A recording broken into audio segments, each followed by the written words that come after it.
Hello, I'm Alex Mansfield, the host of Manny Talks Shooting, and welcome to another episode. This is the shooting podcast where I talk to individuals all across the shooting industry. We'll talk competition, self-defense, concealed carry. If you like this content, check out our YouTube channel, Manny Talks Shooting. And without further ado, let's get to this episode. Manny Talks Shooting is proudly presented to you by D2 Custom Guns. Did you know that Phil the Groundhog isn't the only thing Puxatawny, Pennsylvania is famous for? That's right, D2 Custom Guns, the home of Dan Heizenreiter and one of the best, fabulous 2011 builders in the country. So make sure you guys go check him out, D2 Custom, anywhere you can see him on the social media, Facebook, Instagram, go check him out. If you see myself, Patches Reader, anyone with the D2 Custom Guns, make sure you go check him out, and you will thank me later. Now, let's get on to the show. Welcome, everybody. Welcome back to another installment of Manny Talks Shooting, the shooting podcast on the internet for your enjoyment and my displeasure. No, I enjoy producing these. Yesterday was a pain in the butt, guys. I had to delete video files off my computer because I didn't have enough memory to download another video. It was all good, so I got it done. But this show is proudly presented to you by T2 Custom Guns. Get a hold of Dan. You might be getting a gun in a year now because he's that busy now. Thank you for supporting Dan. But without further ado, we're sitting down with a man who lives in the land of cheeseheads, but isn't a Packers fan. Maybe, I don't know. We'll talk about it probably. But it's my buddy Justin Anderson, probably one of the guys tied for the most appearances on the show. Justin, how you doing, brother? I'm doing great. How you doing, buddy? Doing fantastic. It's a awesome day here in cold-ass Michigan. Not really. It's melting. Is it melting in Wisconsin, or is it refreezing again? Everything's pretty much melting here. It was just freezing rain all day, trying to melt the ice and the snow, but it'll freeze eventually, and then it'll just be a big mess again. Yeah. So see, the cool thing is, whatever you get, I eventually get. So it kind of works because Yes. the lake does screw with the snow though, and it makes it worse. Yes. And It's very bad. It is very bad. But anyway, for some of you who don't know, Justin's been on the show a couple times. You can go and check out those older episodes if you care. But we're gonna talk about some great things here today. We're gonna catch up with Justin. We're gonna talk about some matches he shot, upcoming cool things we'll talk about. But first off, we got to congratulate Justin. He just hit 10,000 subscribers on YouTube. Yay! Yes. Thank you. And that's a big leap, honestly, because we're so censored in YouTube gun space land. And I know you put a lot of effort, and your videos are long. You have some long form content on that platform, and it definitely takes some grind, especially in our market share, I guess, if you want to call it that. Yep. I'm putting the long back in long form content. And that's fine, because the nice thing is you just set your camera up and you're talking at the range, which is kind of cool, because no one's there to bother you either, probably. Yeah, well, sometimes. But obviously, so Justin, at the beginning of every show, I ask people who are they and how they get into shooting, but we've already kind of talked about that. So Justin, since the last time you've came on, how about we update people? What's changed since the last time you've been on? Yeah, so the last time I was on, I believe, was with Gateway Defense. So with my buddy Brennan, I kind of helped you and went to the Carolinas again. Yes, yeah, he left the land of Wisconsin to go back to where he could train all year round. So he's laughing his way there. But yeah, so since then, I don't even remember when that was. Maybe 2 years ago or year and a half ago. I don't remember exactly. Yeah, probably. I'll keep digging. You keep talking. Yeah. So since then, kind of the biggest thing, I got a training position or a training management position for a training facility up near me. Kind of did that for almost a year. And then I started my own training company, Atrium Performance. So that was summer of last year, 2025. So that's kind of been the biggest thing. And kind of revamped the YouTube channel a little bit. I already had a couple of videos on there previously, but kind of lame, kind of cringe. So I'm just trying to bury those as fast as I can with new and current content. So yeah, that's kind of the main gig. Right. And the answer to that was April of 2024. So almost 2 years. We're about a year and year and a half, year and 9 months kind of thing. Yeah. Which is a long time. And I think honestly it was probably the same amount of time since you came on the first time. But yeah, probably.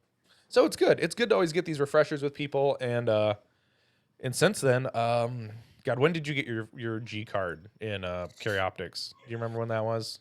Um, let's see. I think it was last year. Okay, Was it? so see, you weren't even a GM the last time you came on here, so Oh man, you got me thinking now. I don't remember. I want to say it was 2024. Maybe it was 2023. I don't know, or 2025. I can't remember. you'd think you'd have this statistic on your website, but Yeah, well, you might. I just have to you look. know, after a while, it's just like, yeah, have you won nationals yet? No, I have not. Okay, No, well, I'm not Adam Grimm. yeah, yep. I think So, everybody just needs to wear a Hawaiian shirt and they'll get performance boosts. yes, who is Adam Grimm? Yep, and you got to have all your friends make shirts like that for you. It just could work. I don't know. Yes. No, so there's a lot of cool things that's happened. Yeah, you worked up as a training director at that range for a little while. Overall, without having to get into too many details, because I don't know overall how was that experience doing that job? It was interesting. Yeah, so it was for Midwest Shooting Center. For those of you who may not know, which there's really no bad blood there, so I can say that. But yeah, it was interesting. It was there was a lot of different dynamics. They do training pretty different than like traditional classes. They do more like a 12-month long program type deal, and yeah, like it's unique. It's interesting. The the clientele is a little bit different than what I'm used to. A little bit more on the newer gun owner side, right? Which I was kind of more used to years ago when I was kind of teaching like CCW classes and things like that. But kind of living in the competitive shooting space, the training industry space, you just don't really interact with as many like new gun owners. And to be totally honest, like I personally don't enjoy teaching brand new gun owners very much. And I know that sounds bad, but I'm just being honest because you're spending so much time and energy just making sure they don't point a loaded gun at your face. Yeah, Right? exactly. It's like Yeah. why you don't want to work on the general firing line Yeah. at any range, right? Like Right. Yep. I, I don't blame you. So Yep. it's And because it's an indoor range, right? Like it's also a retail space. And so like people, I mean, it's no different than if, or not if, but as I was kind of getting into golf this last year, I'm kind of trying not to, but your first thought is, hey, let me go to my local golf course, right, and talk to the guys there because they're most likely the subject matter experts, right? Like that's Mhm. just the way people think. Oh, let me buy a gun, or I want to buy a gun. I want to go practice. Let me go to my local indoor range and then talk to them about training or classes. Like the whole traveling instructor, like solo traveling instructor thing is very weird for most people. Mhm. It's a very kind of weird concept to people that are not in the know. And for what it's worth, it's actually kind of a new thing in the last decade or two, like at the whole traveling instructor thing. So anyways, yeah, it was a good experience for sure. The really nice thing about it is that I was able to kind of invest into a lot of different people, which was great. And I got to see a lot of progress with people, and I got to build a really cool culture over there. I ran a few matches there and kind of really kind of tried to get a foothold in that area as far as like competitive shooting and pushing that to as many people as I can. And and I got a lot of teaching experience there as well. Like I said, I wasn't there quite a year; it was almost a year, but doesn't sound like very long. But when you're teaching every single day, like 6 to 8 hours a day, you log a lot of hours on the range teaching. So I'm very thankful for that. It was very good experience where I could kind of figure out more of the nuances as far as on the teaching side of things. Mhm. Well, and yeah, exactly. And you get to see and touch so many different people and be able to help them and progress them in their training.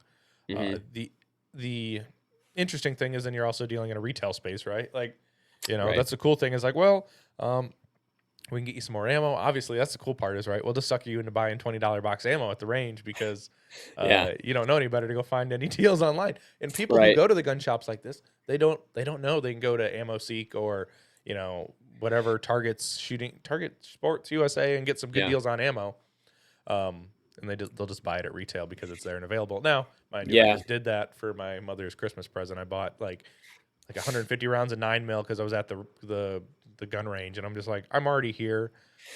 I don't need that much, so I'll get I'll get hurt a little Yeah. bit here, but sometimes It it is was, a convenient. yeah, it was kind of funny. My bosses would kind of get mad at me because like I would always like tell my students like don't buy ammo here. Like it's way overpriced here. Like buy it on Ammo Seek, a Mhm. 1,000 rounds at a time. And yeah, it's just kind of funny. Like it's Well, and you probably would see this, like people who would come take classes there, think like 100 rounds or 200 rounds is a lot of ammo to buy, right? Like, right. and then you think, wait, you can buy it by the thousands? Yeah, right. You can buy it Isn't by that the pallet. illegal? Yeah. Is that legal? Do I need a license for that? I mean, you might need to thank your mailman to bring your mail to your door, Yeah, right. but so that's cool. Yeah. So you said that was Midwest Shooting Center. So so you've heard of Sam Patel, right? Hmm. Yeah. So did I'm he good own friends with that? Sam. Did Sam own that location, or was that a franchise location? No, so it was the first franchise location here in Wisconsin. It was the very first one. So corporate stores they have kind of their own deal going on. In the more eastern side of the Midwest. But um, yeah, Sam. I remember going out for like the some corporate training over there, and I got to see Sam. Sam showed me around his range over there, His and bunker, like the yeah, awesome. it is a slick setup. It was a slick setup. So Well, when you think about it, when you own most of the place, you're like, I'm gonna have my amenities. These are yeah, mine. Like, yeah, yeah. One condition: I want to build my own range and do whatever the hell I want to do with it. right. Well, and that's the cool. And Sam's the nicest guy on the face of the earth, right? Yeah, Right. Sam's great. If you ask Sam, to do something for you, he'd probably try. He'd try his hardest to make it happen, right? Like he'd give you the shirt off of his back if you really wanted to. I love fucking with Sam because Sam's a doctor, and he's always got a vape pen in there, and I'm all like, is that a prescription for that? He's like, even doctors have bad habits, and I'm like, Yeah, yes, Sam, but it's so good. Sam is a hoot. Sam is even more of a hoot when his buddy Tom Castro is there, because yeah. Sam gets razzed by Tom. You lean in more to Sam, and it's even better because he takes the hits, and it's great. Yes, he takes it because he knows he should. Like if Tom is razzing you, like you should probably listen. Yeah. Well, and like I said, and then when he's hanging out with Janelle or even Darren Byers and Isaac, I mean, it's always a good time to see all them. I always try Yeah, to go above and beyond to help my buddy Sam out when he asks for something because it's not hard to accommodate Sam either, though. So now I'm curious because I'm gonna see because he was doing matches at his place in yeah, Lima, and I don't see that they're not on practice score yet. This is sad, but although they were like $50 a pop, so yeah. As far as at least from what I heard when I was working there, those matches like sold out pretty quick. yeah. Well, So yeah, they did, and I didn't. They're not even on practice score yet, so maybe they're not happening until February. It's okay though. That's still like 2.5 hours for me to go there. So yeah, yeah. It's a slick setup though. Like for indoor, especially with it being in the Midwest. During winter when you can't go shoot very much unless you have a indoor range that you can go to. But hmm I was kind of joking with him. I was like, man, you could almost run like a major match in here. It's so big, and you could just do so much with it. yeah, because So it's got to it's be at pretty least cool. what 50 yards, almost 50 yards I deep. don't even. It's at least 50 yards deep, and it's like 50 yards wide. At least it might Yeah. even be more. I don't even know. The only It's thing I a the only lot. thing I would say is that's not great about it is probably just because it's concrete floors. Yeah, Like just standing on that all day is yeah, probably a leg killer. yeah. So that's For cool. So you spent some time at Midwest Shooting Center in Appleton, which was, if I'm not mistaken, that was the old fire line, wasn't it? Yeah. Before, and that was Brandon. Yep. You remember Brandon Powers, don't you? Do you still see Yep. him from time to time? No, I don't think he lives here anymore. I think he moved. Yeah. I'm not totally sure. I'm not really sure of his whereabouts or what he's Yeah. what he's He up kind of to. he went But he went dark, so I haven't seen anything on him for a while. But yeah. So now you're back. now you're doing your own thing again. Well, you Mhm. went to Gateway. No, it was Gateway, then this. Now you're on your Right. own. Okay. Yep. See, I follow you and I forget things because I'm it's also just like trying to 9 keep you guys guessing. That's all. Yeah. Then he's gonna be like, Hopefully, hopefully Atrium is the last brand I start for a while because I'll tell right? you, starting new ones is not easy. So Right. Yeah, exactly. hopefully we can stick with this one for a minute. Yeah, exactly. So, and Atrium is not your full-time gig right now, correct? Of course, I ask and then you take a drink. It's all good. No, it is not my full time job yet. Although it Um, seems like it with all but the work and time you put into it. So, yeah, no, I'm very fortunate for it to provide what it does for me. But I still have like a part time job that I kind of do on the sides. That's flexible that I can do stuff in between training. I do a lot of private training right now, which is great because it's local and a lot of my students are just very committed. And I get to see them, sometimes every other week or every month. And I can kind of monitor their progress and give them, very detailed training plans. And it's pretty cool. It's pretty cool to see the progression there. One of my students just recently made masterclass in October, and he made it from 7 months of pretty much shooting a pistol for the first time. So, and ever since he pretty much started, he started training with me when I was at Midwest. And then when I left Midwest, he kind of followed me and it's pretty cool. So it's really cool to kind of see the progression there. But and I also do a good bit of online coaching as well, which is kind of started to pick up a little bit more, which is also really cool. yeah, and that's got to be cool too. So you're able to spend some time doing all this kind of stuff and be able to not find that yourself is getting split too far in too many directions because you still have a family. If I'm Right. mistaken, you have two children now. Since the last time we talked, I think you added a second one. Yep. Yeah, we have two kids and then one on the way, actually. Shame. So You're never, dude. The third one's gonna lock you in there, and you can't ever leave. She only has two arms, unless you build her like robotic arms. I mean, it's yeah, we're about to get real efficient real quick. right. So Well, congratulations on that one. But thank so you. you're you've been crushing it. You've been post. It seems like what you post content once a week or whenever you feel like it when it comes to the YouTubes. Oh no, I post every day. I post on YouTube every day. I do a short every day, and then I post long form every week, every Saturday. Oh, okay. There you go. Yep. Okay. There's the short term or the short form. Yep. Yep. I liked your how to find ranges like this video. The last one, if you guys are actually caring. This is early January when you're listening to this, but exactly. Go find a USPSA match and hopefully you can go join their their range because that's pretty much Yeah. the only way. Yep. Yeah, it's a question I get from people on Instagram all the time. YouTube comments also, where it's like, "Oh man, I wish I had a range like this to train at." And it's like, well, I'm sure they exist. You just don't know they exist. Right. You And know, if you and you said in your video, I think your range is what about an hour away too from it's your about an home. hour. Well, so I'm a member at a couple different ranges, but the closest one is an hour and 10 minutes away. Okay, that's about the same distance mine is. So, Well, yeah. the one we like area five's at. That's an Hmm. hour. That's just over an hour away from my house. I have a range Yep. that's doesn't have as it's almost as nice.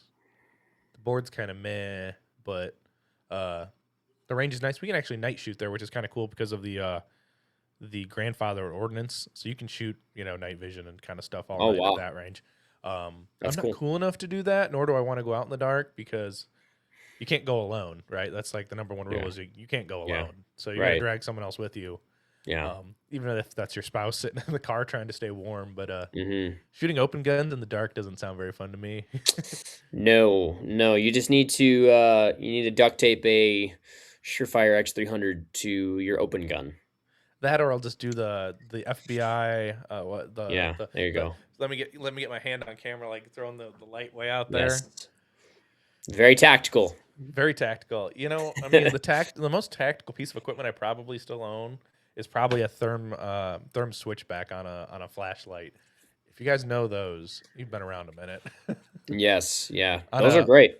what was that? Oh, and it's on a gangster light too. It's the P2 the Fury P2. like the really old like three CR123s. Dude, that's when I first got into like tactical crap, man. Like, and then I diverged away from all that stuff. Yes. But Yeah, you buy a lot less stuff when you get into competitive shooting, and you buy a lot more ammo. this Or is I mean, true. hopefully you do. I don't Maybe know. some I people mean, buy still buy a lot of stuff, but this is true. A lot of people do buy a lot of stuff. Like, I buy way less stuff now that I actually like shoot and train rather than LARP and buy gear. man, did you get rid? Okay, better question is, did you get rid of your snow LARP outfit? No. You still have No, that? I Is that still have it packed away in a bin somewhere buried deep in my garage. like? Because I remember seeing a couple of videos with that, or old back in the day. I'm like that was pretty cool.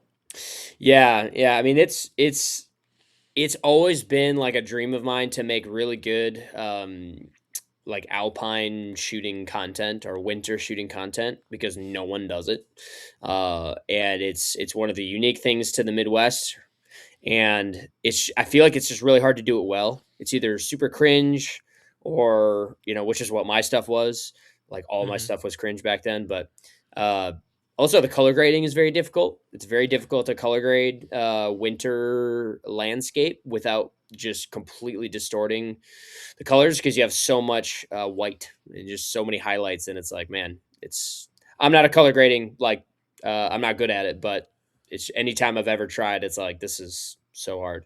Right. Well, and if you think about it too, like you have a nice camera setup. I know you do, and you probably have to have a nicer camera setup to really make that like happen, right?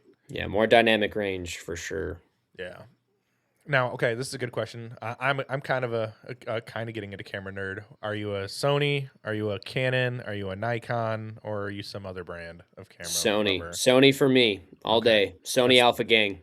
that is the correct answer. Yeah, yeah, and it honestly like I don't know enough about cameras to like be able to very clearly articulate why, but it seems like almost anyone I talk to that is very, very good, a professional in the space, they're like, yeah, Sony. Hmm. So that's what I went with like 5 years ago. Right. So I've just ever since then, it's like you just got to stick with one brand. You get to know it. My very first camera though was a Nikon, so I was kind of like emotionally attached to Nikon, but that was like an old DSLR camera that I got from Costco when I was like 13. Right. Well, and So yeah. What was I was God, I know a buddy like the Humble Marksman started on a Lumix. Like when he was mm, shooting video, he was using a Lumix for the longest time. But yeah, I'll every once in a while, I don't own my own fancy camera, but I'll borrow my mother's Nikon because it takes decent enough photos. Right, it's not a video yeah, camera, but it'll take decent enough action shots. It just she needs it. I need to get her another lens for it because I took photos at IPSC Nationals and the shutter speed was not quite fast enough, so it would focus like on the wall behind them, and I'm like, damn it, this is a great shot of them coming over like the shaky bridge, and it's wasted because they're all blurred out, and it's like, oh, mm, this is, and nothing I could do in my editing abilities could fix it. So I was like, yeah, womp yeah, yeah. womp. You can't fix focus in Nope, you can, post, no, you can't. unfortunately. Oh, and tell Chat GBT to do it, and it's like horrible. It's even Yeah, worse. But yeah.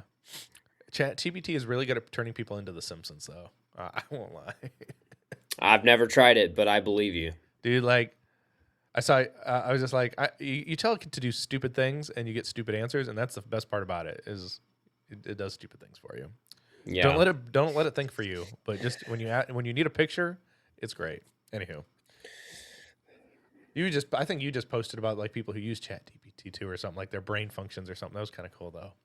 Yeah, yeah, I'm very intrigued by that because I've felt it in myself a lot where it's like you use ChatGPT for every little thing, and then and all of a sudden you're like, I don't think anymore, right? Yep. Like, it's like, hey, your brain is, it's not a muscle, but you got to think of it like a muscle. You got to exercise it and strengthen it, use problem solving skills because if you don't, guess what? Like you are now very dumb.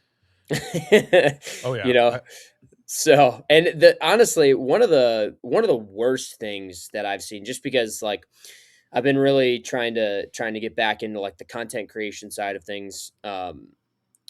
one of the worst things I think ChatGPT is doing is like on the content creation side or the creativity side, where it's like if you're using AI like for creativity, you are literally missing the entire point of creativity. The whole point of Hmm. creativity is that it's a human thing. It's a beautiful human characteristic. And as soon as you make AI, you replace that with AI, like it's just fake. And I hate Hmm. to say it, but like I see titles, I see thumbnails, like legitimate like thumbnail pictures that are AI, and I'm like, guys, this is not the answer. Like, using AI to like write your resume or whatever, like, you know what, whatever. Like yeah, do that. But when it comes to like specific creativity things, just don't use it. It's not worth it. Like use your brain. Nope, exactly. Now I was telling the wife, like, I was like, well, I need to make a Thanksgiving, like I did a Thanksgiving, a Christmas, and a New Year's post. So I threw my own logo into Chat GPT, and I'm like, turn this Christmas. And I was like, poof, that's easier than me actually having to do it. Yeah. Um, And that's the thing. That's the temptation, is that it's easy, it's quick, it's oh fast, yeah, right? And that's where it's like, okay, yeah. you So gotta you so gotta weigh it. But so here's a good question. So how do you feel about like editing softwares will have AI editing, right? Like help you edit your videos. Have you tried that or looked into that at all? uh, the only one that I've looked into, and I've only used it once, it was like a free trial, is Opus. And I Hmm. believe it's like it's specifically, or at least what I use it for, is like cutting up podcast clips Hmm. and making them into, auto captioning, and making them into like social media posts, because that is the one thing that is just absolutely brutal, is when you have a 2 hour long podcast, hour and a half, 2 hour long podcast, and you have such good nuggets in there, but you don't know the timestamp, you don't know when it is. And even when you do find it, cutting it up, adding captions, changing angles, cropping, whatever, like adding B-roll, it is insanely time consuming, even if you're very proficient. Hmm. Like to get 3 shorts out of a podcast will take me at least like 2 hours, which, like I said, maybe that's super, slow. Maybe other guys can do it way faster, but that's the only one I've really looked into, and I've tried. But I've seen other ones before that are pretty wild. But I hate to say it, I'm not really interested. Right. Yeah, exactly. So, Something like that where it can find the nugget or find a good, topic and pull it out, makes it, and then they edit it down into that, like typically a vertical format, because that's where you're mhm, putting it on. You're not putting it on a long form. You're not doing right. it on a full screen, you know, wide Yep. resolution. Doing it on 9 by 16 instead of 16 by 9. But Yep. And the thing with that is like the creativity has already happened. mhm, You're just telling, an AI algorithm to like just chop it up for you, yeah, because a lot of creativity is still happening in the editing process in a video, yep, like for sure. But like with something like that, where it's like a podcast, it's like, okay, well, there's not like a ton of creativity left, because it's the creativity and the content and the value is in the content, or it's in the talking. So I just need a bot to chop it all up and make it digestible short form content. yep, exactly. Something to be able to get people out, more content for people like that. So I agree with that. And oh, that cough that no one ever wants to listen to, because at least I'm good with my mute button. Good Lord. It's good. Oh, Experienced podcaster, experienced podcasters when they mute, when they have to cough or sneeze. oh, the worst part, dude. I was on a work call today, and I have like a headset with a boom, like a flip Mm, down boom. I don't have a fancy microphone on my work desk because I go into the office and they're not cool enough to like give me really like actual microphone equipment. mhm, It's so I'm like, but I sneezed the first time, and I'm trying to flip up the. I've broken like two of these things trying to flip them up mm. to mute them, because there's no real good button. It's either a hang up or you flip it up to mute it. So I'm slapping this up trying to, and I'm sneezing. I'm like, I told them when I got back to the call, I'm like, you guys are lucky. You only caught one of those 5 sneezes. Yeah. But Yep. You gotta be quick on that one. yeah, I just wish there was a fast mute button, but there isn't. But anywho, so you've been doing a lot of private lessons, and it's cool that you said that one guy, you kind of took him from at Midwest and he's a master level shooter in USP. Is that limited optics or carry Car optics? Carry optics. I was about to say if it was PCC, I mean, Justin, I don't know if we can count that as a win, but no, it's good. It's all good. No, No, it's with a no, pistol. I know better than that. Mm-hmm. No, but that's cool. So, especially to be able to see a local-ish guy to you be able to be successful and do well. Um, and I'm assuming he's performing top at his local matches at this point. He's starting to, yeah, which is super cool. I mean, he's sitting at like 93%, 94% maybe. He's very close to making GM. I'm telling him not to focus on that right now because it's like, yeah, you're that close, and it's all happened so fast. It's almost like it's like, you know, child stars in Hollywood. Like all the fame and money and fortune and everything comes super fast, and it's like they don't know how to like process it.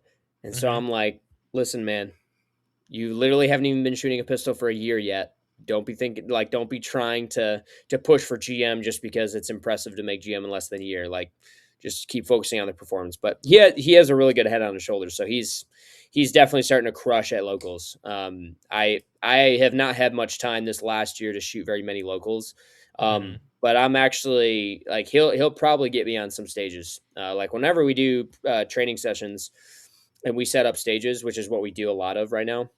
Mm-hmm. I mean, he routinely beats me on like if we set up 10 to 15 stages, he'll beat me on like 3 of them, 2 or 3 for sure. Mm-hmm. It's pretty crazy. Well, and it just So, shows that following a process works. yes. So when you did shoot locals or are able to shoot locals, what's your local match in Wisconsin? So there's a couple of them. There's one. So there's one at my local club, which I'm not a fan of, and I'm not going to go into it here, but I'm just not a fan at the one of my local clubs that puts on matches. So I'm done shooting matches there. Um, I shot a couple this last year, and it's just yeah. So I'm done with those. But then there's 2 other clubs. Well, I should say 3 other clubs that put on matches near me that put on really really good matches. So Winnequa Gun Club Mm-hmm. are probably my favorite. They put on probably the best matches, I think, just because their stage designers are young guys, Andrew Zhu and Mike Huang. Those guys are really good at stage designing because they're young and they know what young guys want, right? And Andrew's a masterclass guy. Mike is GM, so like these guys understand like how this stuff works. And the matches are just really well ran there. So and it's only like an hour and 10 minutes from me. So that's probably my favorite. But then also Schultz Gun Club, which is near Muskego, like near Milwaukee area. Near Chicago. Well, kind of ish. Yeah. Ish, yeah, like an hour north of Chicago, maybe an hour and a half. But the Northern Illinois sectional or the Northern Illinois, yeah, Shooters sectional Associate. Yeah. shooters association, run by Eric Camps. That's a really good match. Eric puts on really really good matches as well. Um, Super experienced GM, very seasoned, very good at stage design, really well run. So I try to make it down there, and I'm a member at that club too. I don't make it down there as much as I'd like, but so yeah, there's a couple really good ones, which is great. Yeah, it was funny. So you mentioned Mike, and I thought it was Mike. When I looked at registration for Area 5, I'm like, why is Mike Wang like number 2 in the world in open shooter shooting carry optics? And I'm like, oh wait, this guy's name's a little bit different. And I saw his address, and Yes, I'm like, oh, he's from Wisconsin. yes, yeah. He doesn't compete in majors very much. I don't even know if he's even done a major yet. Maybe Wisconsin. I don't know, but yeah, it's funny when the very first time I tried tagging him. He has a very weird Instagram handle, and I tagged Mike Huang, like second best open shooter in the world, Mm-hmm. and he had no idea who I was, and I was so embarrassed. I'm like, dude, I'm so sorry, I did not mean to tag you. You're not the same guy. Is Mike at least Asian? Is your He Mike still at is. least Asian? Okay, so at He least it's is not. Asian. Okay. Yes. So, anyways, it's kind of funny. Yeah. Oh yeah. Well, especially names. Those names are pretty close, and I'm like, huh? Why is it like this doesn't compute? I mean, I I know know. Mike shoots carry optics from time to time, but Yeah. like he's an open shooter. Like, Right. but so that's good to see that. Like, so that's a good thing. So that's a good segue, honestly. So we found, you've got these young guys building these stages. So have you found that the local level of heat or local competition are the shooters progressing? Because when I got into the sport, probably about almost the same time you did, or maybe a little bit sooner. There was no, in my region of the Midwest in Michigan, there was only a very few elite, like there was some GMs, right? But everyone was down in this high B, low A level, right? Now it seems like the skill progression is finally getting up there. So we have multiple GMs, multiple actual master class level shooters. Is that kind of the same in Wisconsin, or has it always been where you're at? Like, there's the guys, and then everyone's just way down here. Well, the cool thing is that it seems like it's a growing thing. At least here, seems like we're getting a lot of new people. Once again, like I'm not as involved in the local scene as I was a couple years ago, just because I'm shooting so many majors and I'm traveling so much. But as far as I could tell, especially like even talking with Eric and those guys, it seems like there's a good turnout of newer shooters that are coming, newer competitors, I should say. So obviously, like that dilutes it a little bit, but yeah, I mean, all the guys that I've seen, competing the last 6 years since I've been doing it, a lot of the guys that are serious about it have made M or GM. So Hmm. yeah, there's definitely several M's near me in my area, a couple GMs, which is great. So it's cool to kind of see that. And it makes it nice because it gives you a chance to be like, all right, there's a couple GMs today. You could win, you could lose. It's always about who performs best on that day, right? So it's not like, Right. at least now there's not always a guy at the club's like, oh, he's gonna win today. It's all right. Who's in the mix to win today? It seems Hmm. like, at least it sounds like that's for you, and even in our area. So that's kind of nice because for a while it wasn't like that. It was just like, Hmm. well, hopefully you didn't get your ass kicked by the revolver GM by 10%. Right. I, Yep. I Yeah. remember starting those days. Yeah. It's really cool because I mean, that's how you progress too, is competing with guys who are, same level as you, better than you. If you're the guy that's just like always winning and there's not as much heat, like it can be tough, right? Because then it's like, Hmm. okay, I don't feel like I'm getting pushed. Um, and so that's why like majors are so important because you will definitely have that at majors. Oh, Like I exactly. assure you, there will be people better than you at majors, unless you're Adam Grimm. So That or Kristen there's, Seiler, yeah, or Max Leograndis, yeah, yeah, studs. So speaking of majors, this is a good segue. You're really good. It's like you've done this before, Justin. It's good. I can a couple segue. times. Yeah, yeah. But so race gun nationals. You shot. Did you shoot AM PM AM or PM AM PM? AM, PM, AM. Because you liked to be blinded by the sun, or is that just how your schedule fit best? Or by the time you got in there, that's what you were left with? So I usually squad with the howitzer guys, and Eric Foss, the owner of Howitzer, he likes to shoot that schedule because typically, you shoot the AM on the last day. You can Hmm. kind of boot, or you can leave and get home early. So that's kind of his jam. So honestly, like I personally much prefer PM, AM, PM, but I mean, it is what it is. Whatever. Right. Yeah. So The how? the sun is brutal though. I will say that. So did you? Are you a full time dot occluder or normally, or are you an open emitter? Look through the whole glass all the time. I have not occluded my dot in probably 2 or 3 years. Okay. So did you So think about I'm occluding your dot during that match? yes, and I did. I did for 2 stages, I think, and it was great. Yeah, it worked great. I actually there was this company, I can't remember the name of it, but it's this company that makes these, I think they're injection molded little covers with like occlusion caps or whatever. You just snap it on. So they were giving them away, and I was like, oh, I'll take one. So I have one for my SRO, and I just keep it in my savior bag now.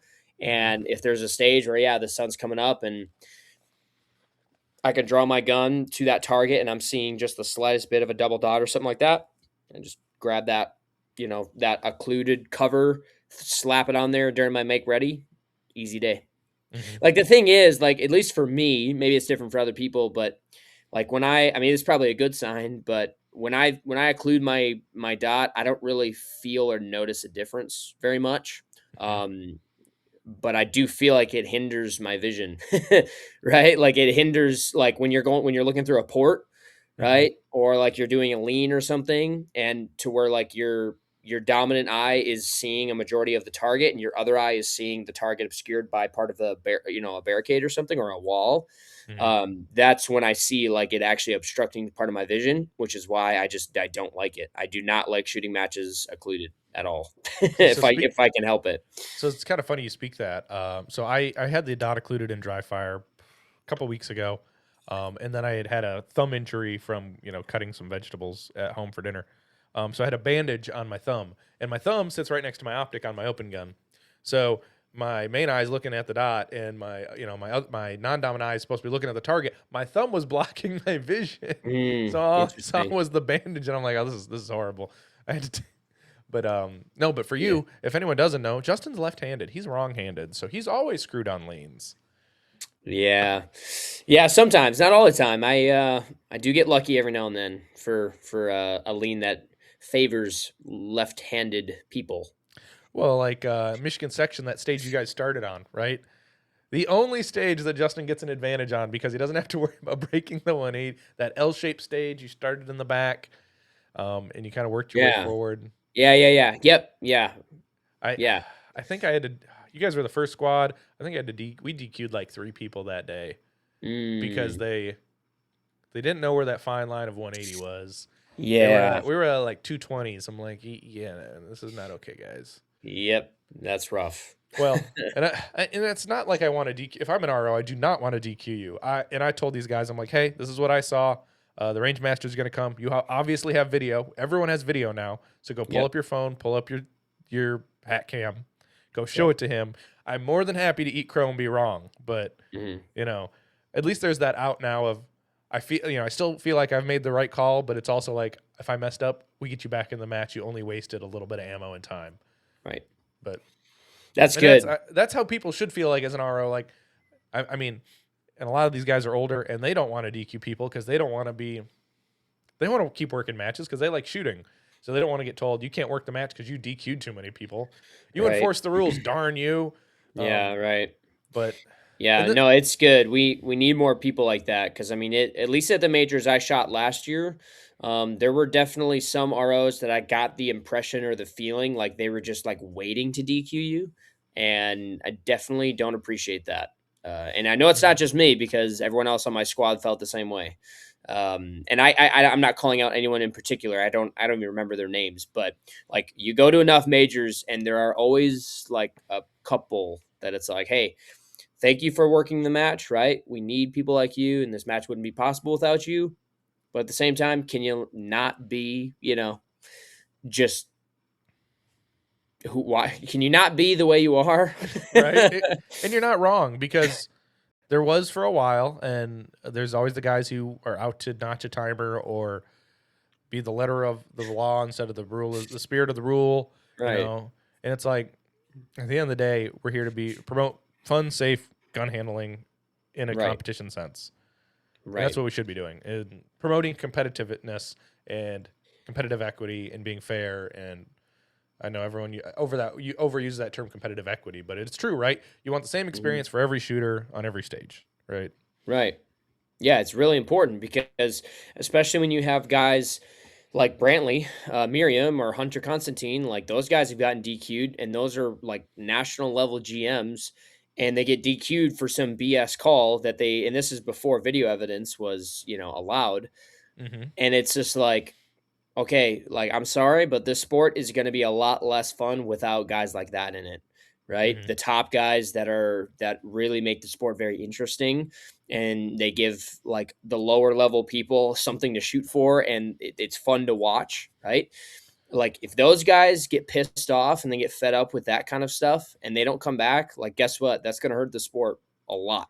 Right. So like I'm not saying to make exceptions for high level shooters, but like you also have to understand that as an RO, like high level GMs are moving at an insanely fast rate, right? And that like chances are they didn't break the 180. Mm-hmm. Right. Like they maybe were at 175, 178, but like I'm sorry, they probably didn't break the 180. And even if they did, it wasn't unsafe. Right. So I don't know.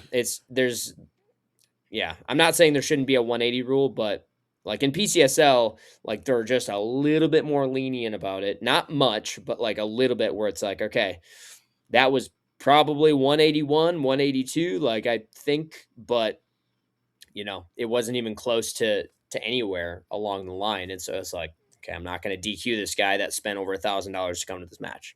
Right. Well, and for me, like, I'm an experienced, range official. I've been doing this for a while. I became a range official as soon as I got into the sport.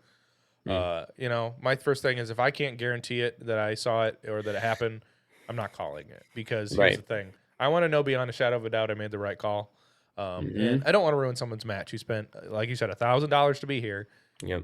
And here's the thing, the match might not happen without staff, but this match doesn't happen without paying competitors. That is very true. I mean, yes, you need the volunteerism, but you've got to have somebody who pays the bill to put the match on. Correct. So if you run away all your clientele, you have no match. So Exactly. Well, this is just, even at a local level, right? So if you're a match director and you're putting on a match, let me get on my soapbox for a minute. If you're putting on a match that nobody likes, and they tell you about it, you need to do a goddamn something about it, because you're not gonna have a match anymore. Now, this is the problem I see with some indoor matches. This is not a point at anything, but sometimes it doesn't matter if it's garbage or great. It'll fill up because there's only 30 slots, and people want to shoot in the Midwest on the they want to go shoot a competition in the winter, and limited supply and demand. You're going to sell out no matter what. Right. Even if it's Jim Bob shooting from just shooting boxes the whole time, it's something for people to do, and they want to spend $25 doing it. So. Right. But we're talking about major matches, right? So we were talking about race gun. You included your dot for 2 stages. You ended up finishing the match right behind Mr. Isaac, super fast Lockwood. By literally like 0.1 difference in the overall and limited optics. So that's kind of crazy. At race gun Nats, I think it was the exact same percentage, if I'm not mistaken, but he got me by like a half of a match point or something, or 3 match points, or so he is 1965.71 and you're at 1965.66, like insanely close, right? And that's overall. Yeah, that's in the limited optics field. Really? Okay, Yep. let me pull this up. I thought it when I was looking, I could be thinking of a different match, because me and Isaac have kind of gone back and forth with each other this whole year, which is kind of funny. But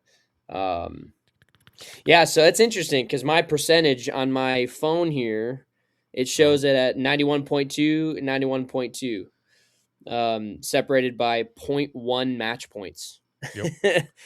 So yeah, it's pretty wild. The exact same percentage wise, but 0.1 match points. I mean, You did collect a lot more alphas than he did, but he definitely shot it a little bit faster. 12 seconds faster than me, yeah. Which in reality, that's so out of what is it? 20 stages? Was this 20 stages? I think it's like 18. 18, 19 looking stages. It looks like.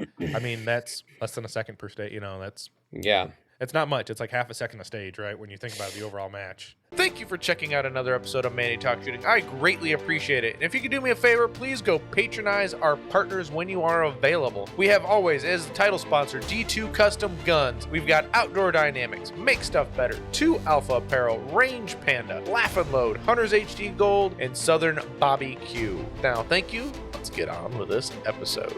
And I lost probably 8 or 10 of that on a single stage, actually.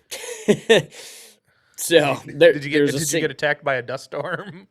No. It was the first stage of day 3, and I didn't get very good sleep. I just kind of felt a little off, which has kind of been a trend for me, unfortunately, for some majors where like nationals, I should say, where like first stage of day 3 just is a dumpster fire. And I don't know why. It's because I wake up that morning and I'm just a little like, because, you're hanging out with the homies till 2 a.m. and then you get up at 6 and it's like, okay, 4 hours of sleep is probably not going to cut it if I'm looking for peak, optimal performance. And so I believe this one is 13. Yeah. Stage 13 is a 59% run. And yeah, I was 10 seconds behind Isaac on that stage. So the 12 seconds that he had on me on the match, was made up in almost a single stage. So, Yeah. and I got lost on the stage. My stage plan just went to hell, and it was bad. Right. Trauma. I have blocked that trauma out of my head. Right. So, how did you feel, besides, obviously probably not placing exactly where you wanted to, how did you feel Race Gun Nationals was? Overall, I felt pretty good. I mean, I was performing at a relatively consistent pace until that one. I mean, yeah, I have a 70 in there, but 83, 86, 82, 85, 83, 85, 84, 80, 87, 94. I have a stage win, 93, 97, 90. So really consistent, like as far as like, that goes, but one dumpster fire stage essentially kept me from super squad. Mm-hmm. And that's exactly what happened at Factory Gun Nats as well. It was literally the exact same thing. First stage of day 3, and it just total dumpster fire and 50-60% run. Boom. I just gave up super squad. So that's, to me, it's bad, but it's also encouraging to know that, like, across the board, the consistency in my performance is not necessarily the problem. It's that I'm allowing myself to make one huge mistake. And I just I have to do everything I can to eliminate that. And yeah. So anyways, Mm-hmm. still figuring it out. Right. As we all are right now, where everyone's at different levels and trying to figure out what's their epitome at Right. this, what's their crutch at this point. Right.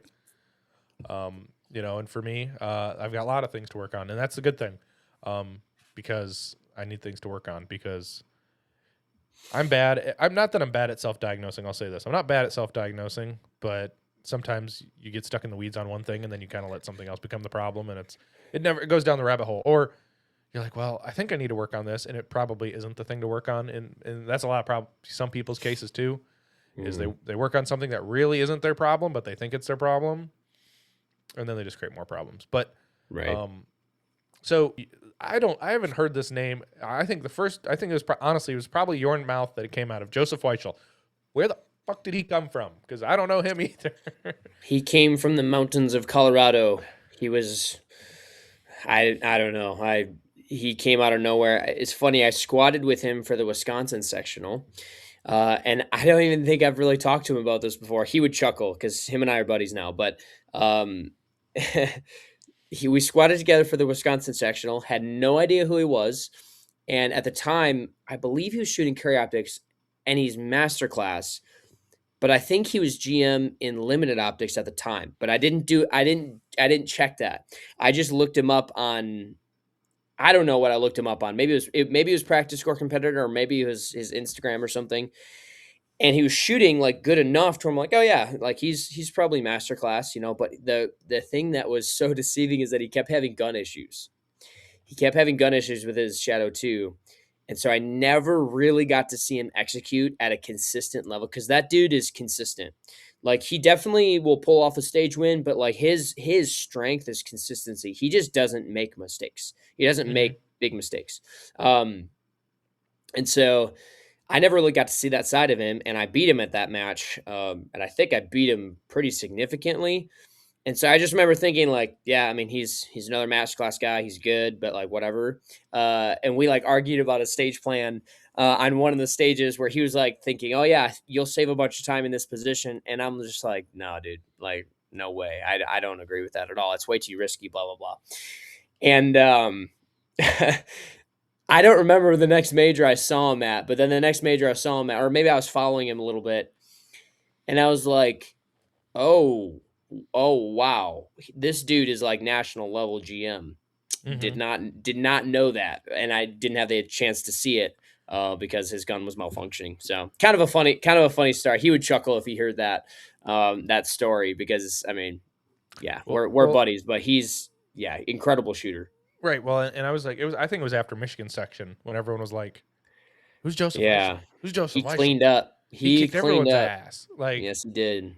and for me, especially if I'm on a stage, like, if I'm like, name and faces don't really click. It's like, all right, so and so's a shooter, okay, and then punch in some scores or call some scores. It's like next, so you don't put 2 to 2 together and then be like, because everyone asked me like, "Do you see that Joseph Weichel guy?" I'm like, "Who?" Like, I'm like, I don't Yeah, know. right.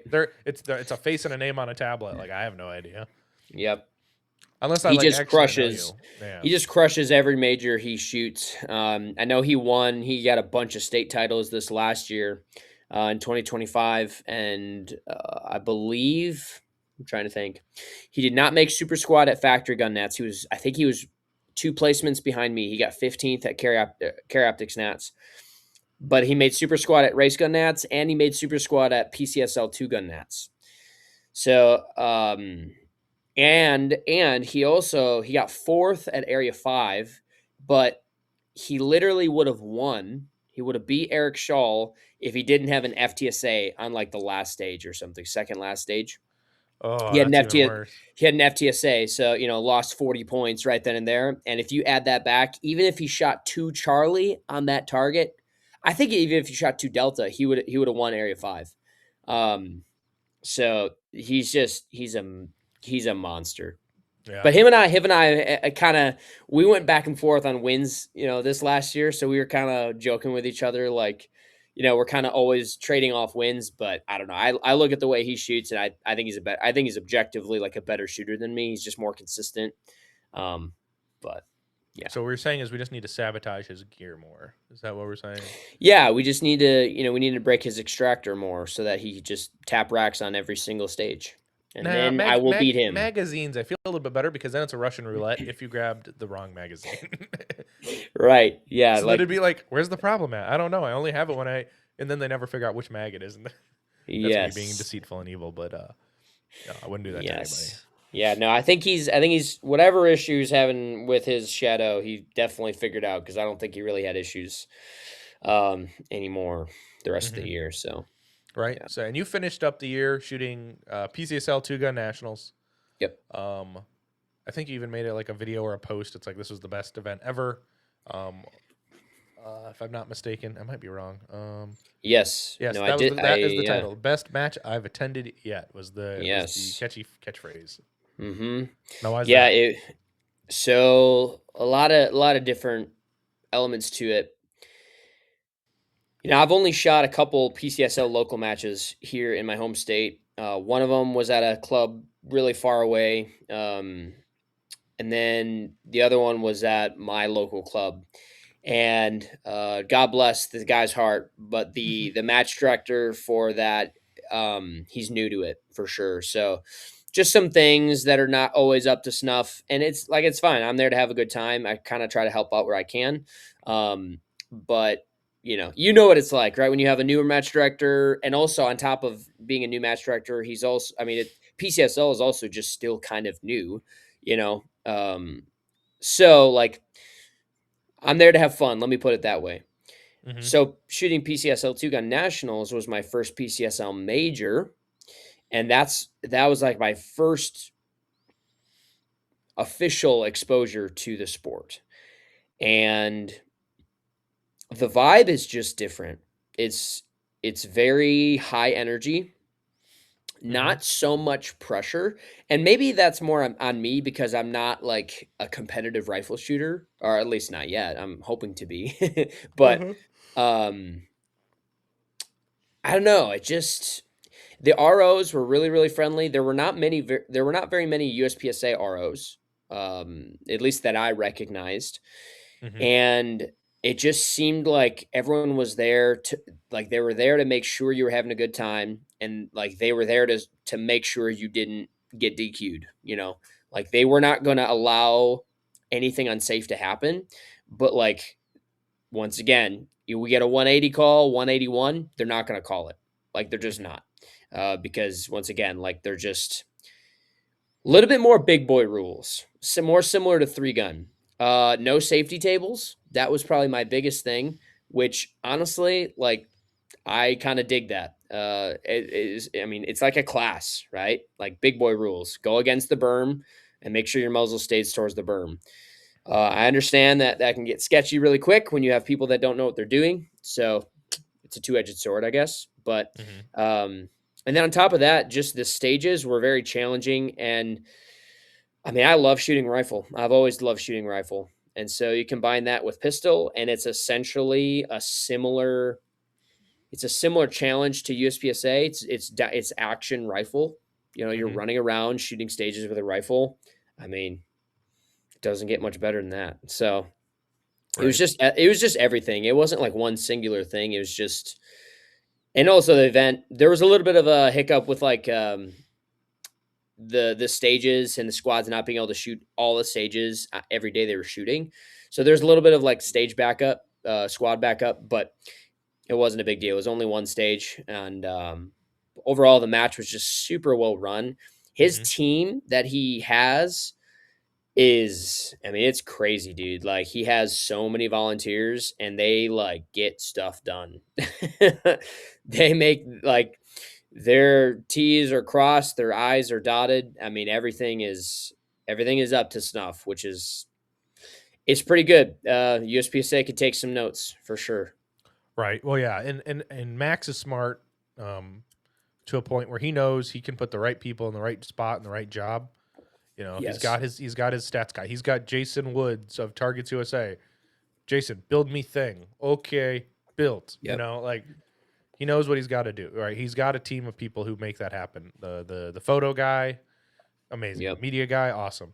They put Tom Castro as the MC at the shoot off stage. Like Yeah. you put the loudest guy on the mic, it's gonna be kind of entertaining. They had a DJ. Like Hmm. whatever match has a DJ. I really want to do a shoot off bay. I really do. Yeah. So I got to. I And want to that's the figure that out. thing. That's the thing, right? Like I've never done a shoot off before. And it's not that shoot offs are just completely rare in USPSA, but you definitely don't see them very often. Like of all the majors I mean, I think I shot 11 or 12 majors last year in 2025, and South Carolina sectional, which was run by Tom Castro, I think. That was the only match that had a shoot off, and I missed it because I'm stupid. But like other than that, like no other majors, including nationals, had a shoot off, which is super lame because shoot offs are so much fun. There's Hmm. so much hype, and it's fun. It's a yeah, I don't know. Well, and I know how it. The thing is, Max built it into the schedule to make it work, right? And that's pretty much the only way that everyone can experience a shoot off. Right. Because, like you say, if you shoot AM, PM, AM, typically you bail pretty quick so you can get home. Yeah. Um, and that's like in most of those things, like awards and shoot offs happen at the end of matches. Like at IPSC Nationals in last year in 2025, we hosted Yep. it at the end of the match because just how it worked. I Yep. mean, and everyone was like, it's like, yeah, we took forever to get out of there. I'm like, yeah, well, we did a full shoot off for the top 10 or whatever the bracket ended up filling out at. But not everyone gets to, they can either watch it, but they can't all experience it. And I like the idea of adding it into a buffer zone or a buffer time for the match. Hmm. And that makes sense. So then, and I kind of like it because you might not be doing prizes by placement because at the end of the day, no one wants to stick around. And for you, if you shoot AM and you're leaving, you got to have a buddy pick up your prize or it just, it doesn't get collected, right? Like, Hmm. so if you do like Max did and you have the shoot off and then your squad has a prize table, essentially, Hmm. everyone gets a prize. They win, based off their performance, right? So it's kind of cool Yeah. that way. And everyone gets to experience that, right? I mean, Yep. you did get beat by a girl, but it's okay. I did. Yep. But I also got beat by a girl who's very good at rifles, so I'm okay with it. Right? Yeah. Linda is she's very good. She's very good at shooting. So Yeah. Linda was Turnbull. I don't know if she changed her name or is changing her name, but yeah, she, yes, yes. Her AJ husband Anthony's. won. Her husband is the PCSL champ for this year. Super, just insanely good shooter. Which I didn't hear about him Because until this year or last. I think it was 2024, maybe at the end. Maybe I heard about him. yeah, I know he does because he did super well at race gun nats. But yeah, I think he does a lot of three gun. I've only been following him for maybe a year or two.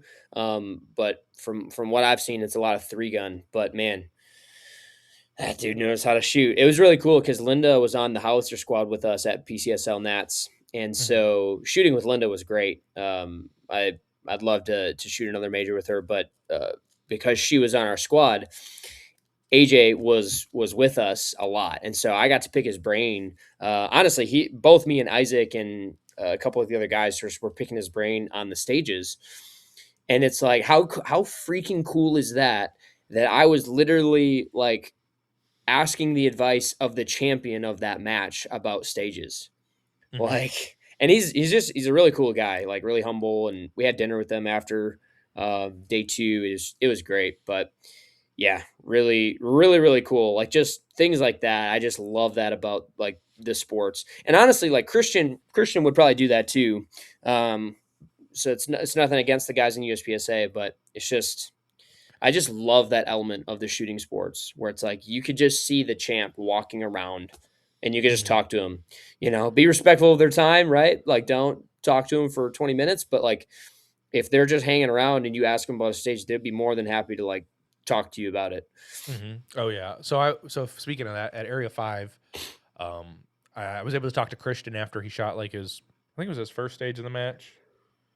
Maybe it had been his second stage of the match. Anywho, he shot it in all alphas and he just got done. And I'm like, well, how's it going, Christian? He's like, I'm just shooting it, fast accurate. Like, that's awesome, man. I'm just talking to him as a normal person. I don't care that he's awesome that he's the world champion. But it's like, he's a dude. Like, he'll talk to you as like a dude. And that's one of those things when people see all these, the pro shooters, the top guys, and they fantasize over them. I'm like, dude, like, they're just a dude who has a job. Christian has a normal 9 to 5. Like, Yeah. It's like, just you don't have to talk about shooting to him. You can ask him, which I love seeing when his parents are there. I always love when they're there, and I can tell him like, man, you guys raised an awesome kid. I didn't know he had any siblings though. I watched that documentary from World Shoot about him, like, and I'm like, I didn't know you had siblings. I didn't know he had siblings, so that's cool. But I always love talking and stopping and making sure to talk to his mom and his dad when I see him at matches, because they're always there and they're good to see. Yeah, people need to understand that like the shooting sports, I wish this was not true. Like I wish I was wrong. But like the shooting sports are just it's almost not a sport because there's no money in it. And there's not anywhere even close to the participation or the publicity as like literally, I mean, curling, for crying out loud, like watching someone throw a rock on ice, like has more publicity than shooting sports, right? Right. And so like talking to Christian Styler, literally one of the, if not the best shooter in the entire world. And yet, like you said, he comes and shoots these matches because he enjoys it. It's not because he makes any money doing it. And even if, and I don't think he like has tried making money doing it, but even if he did, like, I'm sorry, you're not going to make the same money as you would like pursuing a career in a different field. Because these guys that like get paid to go shoot matches, guess what? Like as soon as the match is over, they're going back to that company they work for to do like marketing and other stuff, like non-shooting stuff. Right. Like no one, I mean, maybe not no one, but almost no one gets paid to compete. It just doesn't happen. And so it's like, I probably think that there's only one person in the world that actually gets paid to compete, and he's a Frenchman. But he still teaches. But I think right, his job is probably pretty cool. Yeah, and like JJ, like JJ competes a lot, and like that's part of his job. But like JJ also does a lot of other stuff for Beretta as well. So like it's just, yeah, it's like I've been getting into F1 recently as well, and like, dude, it's not even funny. It's honestly it's a little depressing because I look at F1 and it is definitely different, but there's similarities, right, to shooting. Like I find some parallels. They're trying to do everything they can to save hundredths of a second, right? A tenth of a second on a lap or whatever. And so any modification of the car or, how the driver takes its, a single turn, not even just the turn, but how he does the entry and the exit, right? Just like shooting, right, can determine how that lap is going to go. And yet all these people, like millions and millions of people are watching this, and there's sponsors like Goodyear and Coca-Cola and, Nike. There's money, right? And so like you cannot just go up and hang out with a professional F1 driver. You just can't do that, right? let alone the best F1 driver in the world. And so it's such a shame, honestly. And I don't know if it'll ever change. It probably won't, just because guns are politicized. But Mhm. it is a cool element to the shooting sports, where it's like, hey, it's a bummer that it's not as big of a deal as something like F1, but it's also kind of cool that you kind of get to like meet your Right. idols, right? The people you look up to So in funny. shooting. So funny enough. Race Gun Nationals, 2020. No, sorry, Factory Gun, or is it Carry Optics Nationals? Carry Optics Nationals, the match that Eric beat Christian at with the ping pong with the pickleball stage. I think that was 24. Anyway, my buddy Ken and I went down there to observe the middle day of shooting. So we went down there, and it started raining. As you imagine, I bet you probably remember that day. They had to stop shooting a little bit early in the morning. In the afternoon, squads got a little delayed when the start. We had lunch. We curled up underneath the table or underneath the canopy. I am standing there, literally my arm's distance away from the world champion Eric Graffel. And Eric Graffel wasn't there at the time, but he comes back with like 10 bottles of Pro Grip in his hand, like that he bought off of a vendor. And my buddy Ken is like, "You must like that stuff." Has no idea who he's actually talking to. And then I turn and he's like, "Yeah, I can't get this in where I'm from. We can't have it. We can't, they don't ship it there, but I can take it home." And he had no idea. So as soon as Eric went back to he was eating or doing something with telling Robin to do something. As soon as we kind of walked away, and the rain let up, and I turned to my buddy. I'm like, "Do you know who you were just talking to?" He's like, "No, who's that guy?" "This is the world champion Eric Graffel." Or is it Graffel? Graffel? You took a class from him. How does he say his own last name? He says like Graffel, Eric Graffel. Okay. But it's we always just said Graffel. Right. Right, and that's the funny thing. So I'm a pretty big hockey fan. So I'm learning to pronounce like European names more and more. Yeah. And I would be staring at some of these. I'm like, oh, what the? I don't know even how to say this one sometimes. And then you listen to it on TV, and it's like, all right. Or you listen to the person actually say their own name, and it works. But Yeah. yeah. So he had no idea he was talking to Eric about Pro Grip, which was kind of hilarious. I'm like, That's pretty funny. and I was just like, "Oh, what's up, Eric?" And then I think I saw him at IPSC Nationals again this year, in 2025. And it was just cool, just talking to him. And I'm like, "Dude, what do you feed your child? He's already taller than you." He's like, "I Yeah. don't know. I'm running out of money feeding him." I'm like, Yeah. but it's that good French, food, all that. French food is good, man. It is. So one thing we got to talk about before we kind of wrap this up is you're coming to Michigan. You're gonna teach a class in Michigan. Yes. Yes, You're I am. Very excited about that. Yeah, I'm excited we were able to make that happen at the range. It's kind of cool because I don't have to do much effort to make that happen at the range, because it helps being on the board, guys. Join your local board, get the old people off. Yeah. It makes things easy. No, just kidding. But no, it'll be exciting. You're going to come up. April, the class is what? April 24th through the 26th. But the 26th, we are shooting the local match there. So that'll be exciting. Yep, we've already got some signups, which is awesome. For actually, I mean, I got signups over a month ago, Yeah, which is awesome. 5 months out, people are already wanting to get in on it, which is sick. Yeah, exactly. Yeah, the class is going to be awesome. And it's nice because we haven't even really talked about it or posted about it or anything, and people just go to your website and paid, which is kind of nice. Yeah, I know. I need to advertise my classes more. I'm very bad about it. Yeah, but when you're also So- doing, it's one of those things. It's like if you're trying to do all this content, it's like if that's the one thing that doesn't get like pushed, like, hey, there's a class coming up, guys. Like it should happen organically, right? Like, oh, go to their YouTube. I like what he talks about. Let's go to his website. Oh, look at he has classes. There they're at. Right. You know? Yeah. Yeah. And I'm very excited about that class. For anyone watching this, it's one of my favorite class formats. Truly, is 2 days of training and then shooting a match. Mhm. Right. Even if it is like and I don't really ever do it with my practical pistol classes, because it obviously has a very heavy competitive shooting influence just because that's my background and that's what I specialize in. Hmm. But at the same time, like a lot of people, I'm assuming, I haven't even run one yet, but I'm assuming that for my practical pistol classes, I'm going to be getting a lot of people that aren't like knee deep in competitive shooting yet, right? Hmm. Coppers or whatever, people that are Somebody get. interested in self defense or, something like that. Versus my elite pistol performance, which is what we're doing at your range Hmm. for that class. It straight up is a competitive shooting class. A lot of guys, in other fields like cops or whatever will benefit from it greatly. Just when it comes to shooting, because competitive shooting is the most complex form of fundamentals. So, that's what it comes down to. But when we can add in a class as a class squad, or I'm sorry, add in a match as a Hmm. class squad on the third day, it is so cool because we get to take all of the concepts and principles that we learn in those last 2 days because we run a bunch of stages. We essentially run like almost like a major match essentially over 2 days and just constantly breaking down certain things. Then we get to see it in an environment that I did not create.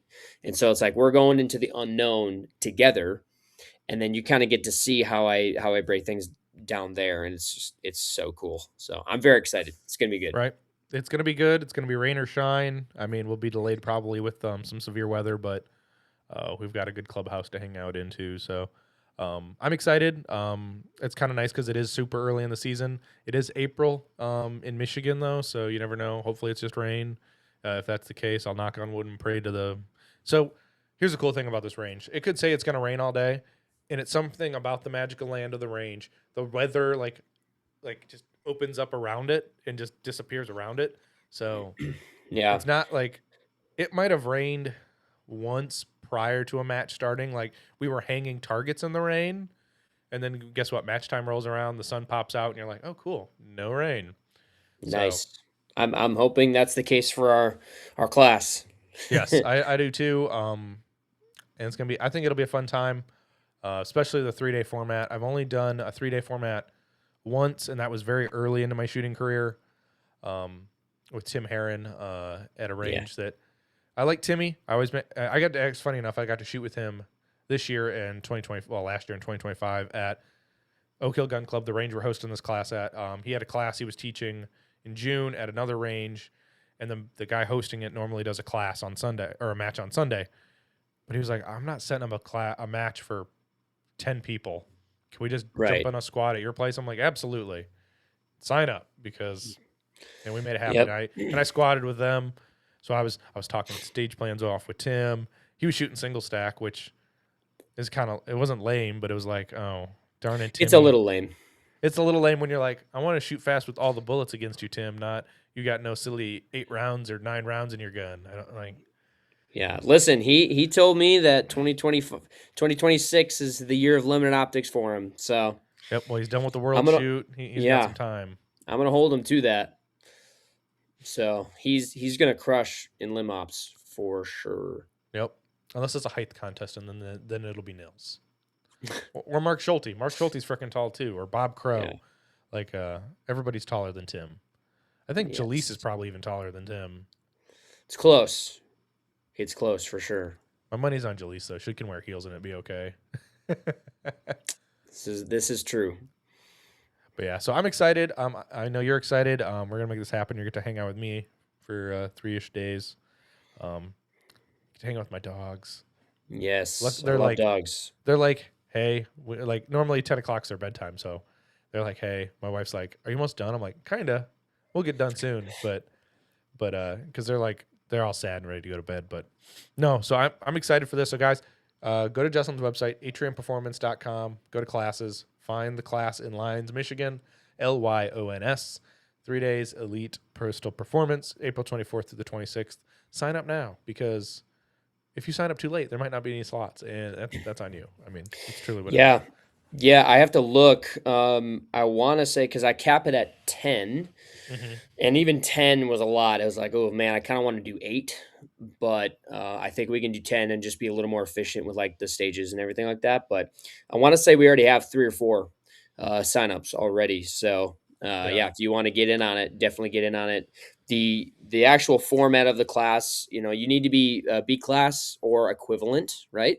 You don't necessarily have to be classified as B if you shot a bunch of matches and maybe you're just not a member, or maybe you compete in PCSL or whatever, right? But you just have to prove that you're not going to slow the class up, because it's a pretty fast paced class. And I have curriculum for all my classes, but I also understand that, like, every single class I'm ever going to teach, and the way it's kind of always been for me, is you always have to massage the curriculum to the level of the class that you're teaching.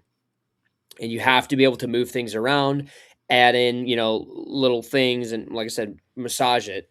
Not to the point to where you're just making stuff up on the spot all the time, because students also see that. But, like, once again, you may have a class that's like, oh wow, these guys are pretty high level. We need to amp things up. Or half the class has barely even shot a match before, right? So we need to adjust things a little bit. So there will be some of that based on the level of the class, but in general, we're going to be running stages for pretty much 2 full days. And if based on what the class is, how the class is doing, if I'm seeing some, like, right away, day one, as a cold start, we're gonna be running a stage. So cold start as though it was at a match, and then we're just going to run it all the way through. We're essentially going to look at what everyone did, what they felt, what they saw, what they would do different, and then we kind of just move on from there.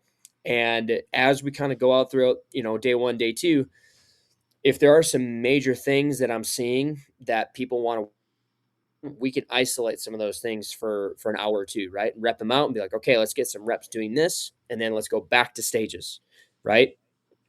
And we're going to score it, and we're just going to run through it and dissect it the way I would, and you guys can kind of see how I break things down and how I like to kind of structure my training and my practice. And then, yeah, day three, being able to kind of see how I actually apply all these things and execute it at a local match. So it's going to be very valuable for the students that come. And yeah, if competitive shooting is your jam, come on out. It's going to be sick. It'll be sick. I'll probably even try to plan where we can all go to one of the local restaurants in town as a class. Oh yeah, so we can all bro fists out and get some foods. The food is actually pretty good in this town. for At sure. the 2 locations that I would actually eat at. So, but Yeah, well, and there's always a place the locals say, "I'll go to here." I'm like, yeah, no, we're not going there. But yeah, so I think it'll be a great time. I know I'm gonna have a good time. It's early in the season, so there's a lot of things to get to work on, and then be able to go push into the season. It's not super late, and it's not in the middle of like major match season where you're just trying to perform. When you're trying to, because in the early season you're able to really be able to focus on learning and progressing. mm-hmm. But yeah, Yep, love it. I'm not an instructor. I'm just a guy. I'm a talker. That's why it's not Manny instruct shooting. It's Manny talk shooting. Most of the time we don't talk about shooting anyway, but it's all good. But man, Justin, bro, I've had a great time hanging out with you tonight. We caught up. So if people, obviously we've talked about the class, but if people want to talk to you, where are good places for them to find you, talk to you, and hopefully sign up for classes at?